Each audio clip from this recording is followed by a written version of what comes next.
नमस्कार। आज का मोटिवेशनल वीडियो है। डिसिप्लिन मेंटेन करना एक कला है। डिसिप्लिन मेंटेन करना आसान काम नहीं होता, बहुत मुश्किल काम होता है। इसकी स्टार्टिंग आजकल हम देख रहे हैं, वो स्टार्टिंग पेरेंट्स ही कर देते हैं, तो बच्चे के अंदर डिसिप्लिन आ जाता है। यानी डिसिप्लिन कहाँ से आता है? जैसे डिसिप्लिन आता है, उसको स्टार्टिंग कहाँ से करी हमने? बच्चे को हमने भेजा प्ले स्कूल। जब हम बच्चे को प्ले स्कूल भेजते हैं तो बच्चा डिसिप्लिन में आना शुरू हो जाता है। यानी अब उसको इस बात का एहसास होता है कि एक ऐसी जगह जहाँ पर हमें खेलने जाना है, एवरीडे जाना है, और वहाँ पर हमको जब मैडम बोलेंगी तब खाना खाना है, जब मैडम बोलेंगी तब खेलना है, जब मैडम बोलेंगी कोई चीज़ दिखाएंगी तो वो देखना है। सिर्फ ये ज्ञान बच्चे के अंदर डेवलप किया जाता है। साथ ही बच्चे का इंटरेस्ट डेवलप किया जाता है, क्योंकि बच्चे को खाने पीने को मिलता है, बच्चे को खेलने को मिलता है, बच्चे को लिबर्टी मिलती है। क्योंकि कोई लिखने का कोई ज़रूरी नहीं है, बच्चा लिखे तो ठीक है, ना लिखे तो ठीक है। कोई वो आर्ट बना रहा है तो ठीक है, ना बनाए तो ठीक है। कोई कहीं बाहर ले जाना है तो बच्चा घूमने जा रहा है, खुश हो तो ठीक, ना खुश हो तो ठीक, मतलब उस पर किसी तरीके का प्रेशर नहीं बनाया जाता। या हम उसको डिसिप्लिन में रहना सिखा रहे हैं। ये स्टार्टिंग है बच्चे की डिसिप्लिन का, जो कि पेरेंट्स ही स्टार्ट कर देते हैं।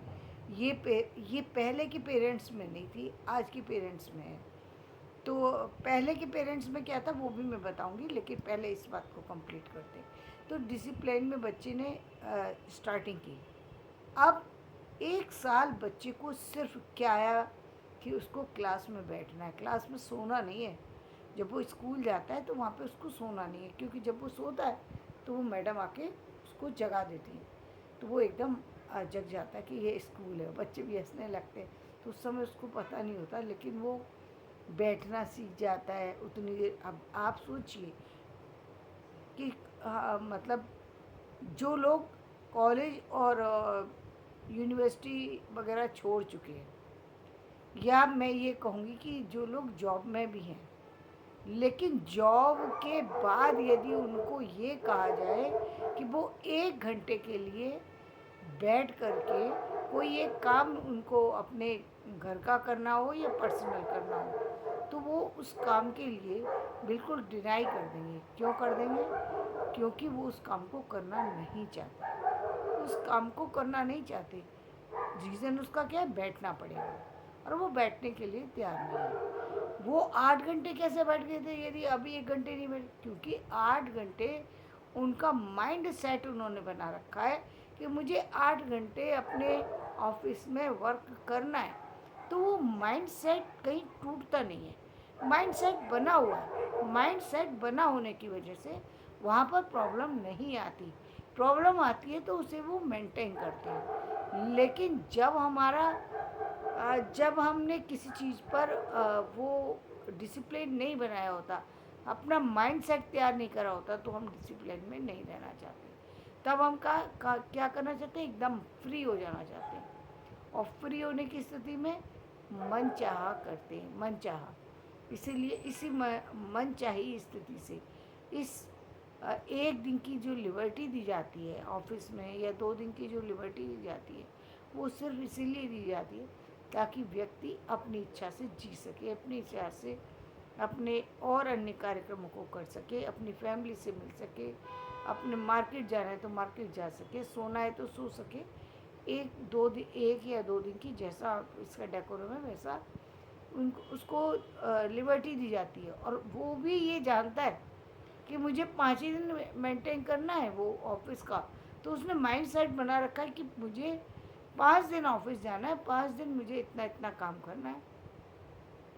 सुबह मॉर्निंग में इस समय उठना है, इवनिंग में मुझे इस समय लौटना है, इस समय सोना है, इस समय टीवी देखना है। वहाँ पर उसको कोई दिक्कत नहीं है।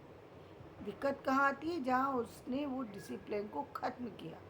तो इसका मतलब ये हुआ कि हम लोग उन चीज़ों के ऊपर वर्क कर पाते, उन चीज़ों से जुड़ पाते जो चीज़ें हमारे ऊपर एक तरीके हमारे ऊपर डाल दी गई, या हमें उन चीज़ों से हम उससे जुड़ना सीख गए। दो चीज़ें हम पर वो डाली गई, स्टार्टिंग में डाली भी जाती हैं और बाद में हम उससे जुड़ना सीख गए।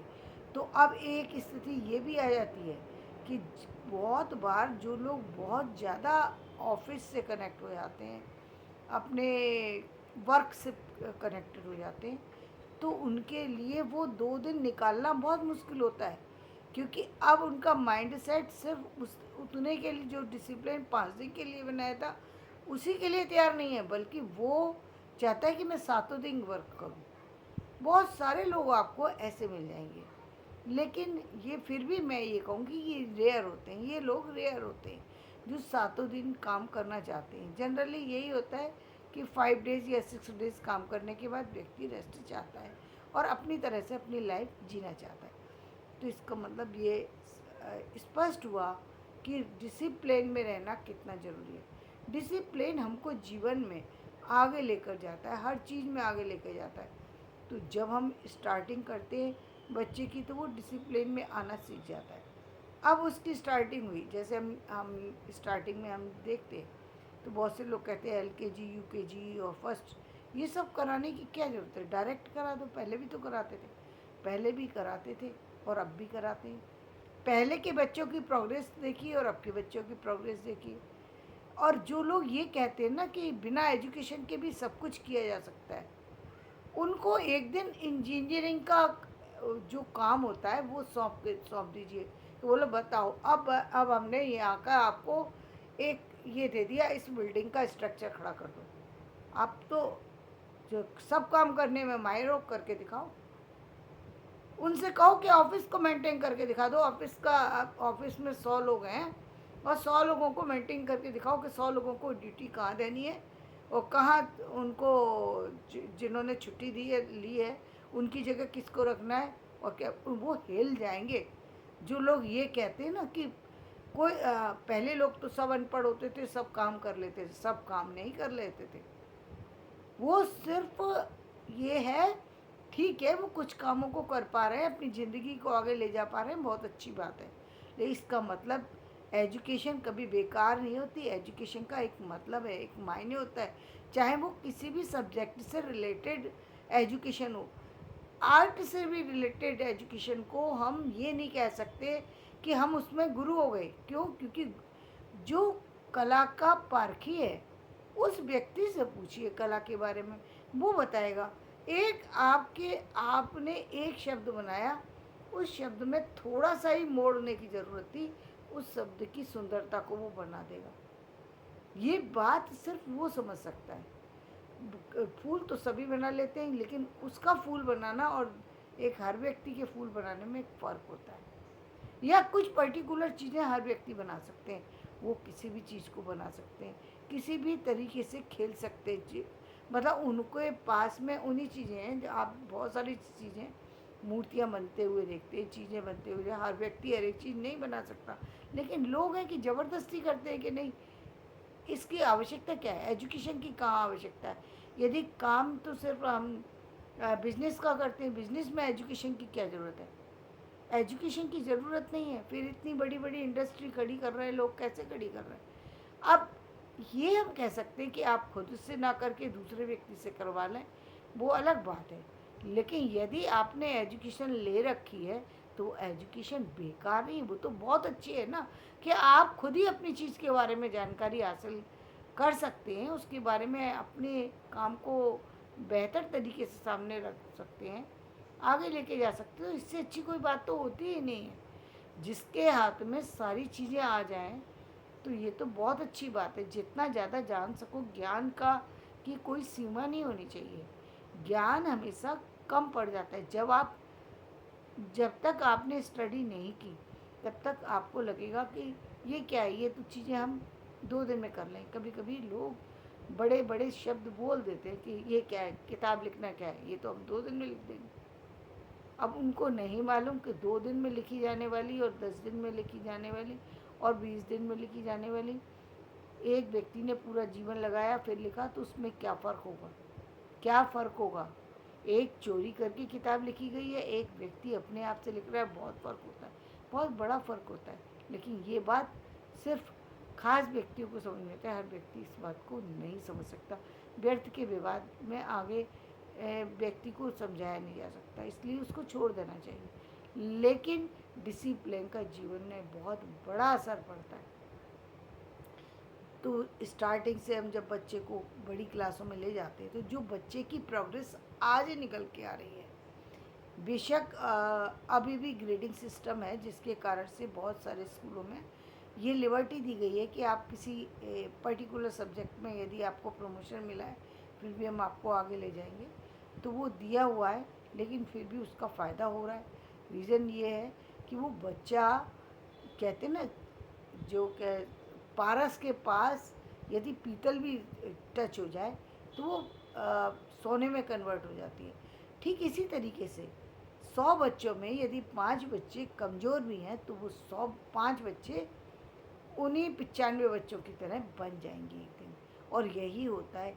इसीलिए बड़ी बड़ी ऑर्गेनाइजेशन के साथ में जब कमज़ोर बच्चे को वहाँ रख दिया जाए, तो उसकी स्ट्रेंथ बढ़ जाती है, उसकी सोचने का तरीका, उसका रहने का तरीका, क्योंकि वो कोशिश करता है और अपने आप को इम्प्रूव करने की, उस तरीके से अपने आप को ढालने की, और निश्चित रूप से वो उनकी तरह से बन जाता है। जब हम उनको, उन्हीं बच्चों को एक एक एक वर्ग के अंतर्गत ले आते हैं, या एक ऐसे पर्टिकुलर स्कूल में पर्टिकुलर जगह पर छोड़ देते हैं जहाँ पर हमें लगता है कि इनको ये सब बच्चों के साथ एडजस्ट नहीं हो पाएंगे, तो लगता तो ज़रूर है कि ये सब के साथ एडजस्ट नहीं, लेकिन उनकी प्रोग्रेस भी उतनी नहीं हो पाती जितनी सामान्य बच्चों की होती है। यदि ये जो काम है, सामान्य स्कूल इन बच्चों को लेने से इसलिए मना करते हैं क्योंकि उनको उसके लिए अलग से मेहनत करनी पड़ती है। यानी एक एक बच्चा भी यदि 12 क्लास है और 12 में को पूरे पूरे उनके मतलब पूरे स्कूल में 12 बच्चे भी हैं ना, तो वो 12 बच्चे औरों से अलग हैं। उनकी कोई भी ऐसी एक्टिविटी हो सकती है जो लोगों को परेशान कर दे, इसलिए लोग उसको, उसके लिए उनको अलग से कुछ लोग रखने पड़ेंगे ध्यान देने के लिए, जिसको कि लोग रखना नहीं चाहते। अन्यथा वो लोग भी ठीक उन्हीं बच्चों की तरह से बन सकते हैं, वो बच्चे भी ठीक उन बच्चों की तरह बन सकते हैं जो बच्चे होशियार हैं। एक समय जा कर के वो बच्चे भी होशियार हो जाएंगे। तो ये बहुत ज़रूरी है। दूसरी बात, तो डिसिप्लिन को सिखाने के लिए, और डिसिप्लिन से जो डेवलपमेंट होता है, वो एक बहुत ही अच्छा डेवलपमेंट होता है। ऐसे ही हम बहुत सारे से लोगों की बहुत सारी बातें सुनते हैं, कहते हैं सिस्टमेटिक एजुकेशन से क्या फ़र्क पड़ता है। बिना, पहले लोग तो एजुकेशन नहीं लेते थे फिर भी ज्ञानी थे। अजीब बातें करने से बातें अजीब, बातें सारी सही नहीं हो जाती, ये अजीब बात है।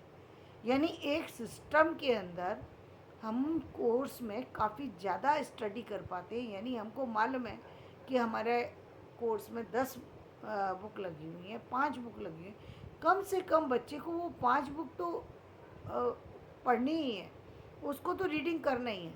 और हो सकता है कि यदि टीचर अच्छे हो तो वो पहले से लेकर लास्ट पेज तक बहुत अच्छे से उनकी तैयारी करा दें।